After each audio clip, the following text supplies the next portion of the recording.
இது ஒரு sweet actually. நம்ம ஊரில் என்ன சொல்லுவாங்க, போலி போலி சொல்லுவாங்களே, அதுதான். அந்த கடலை பருப்பு போட்டு சூப்பராக இருக்கும், சூடாக இருக்குது, டேஸ்டியாக இருக்கும்.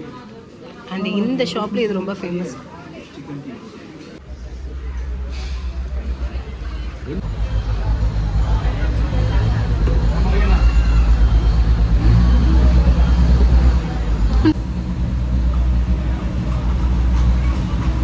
இதுக்கு கோச்சு ரொம்ப கம்மி தெரியுமா? 2-3 கோச்சு தான். ஆமாம் ஆமாம்.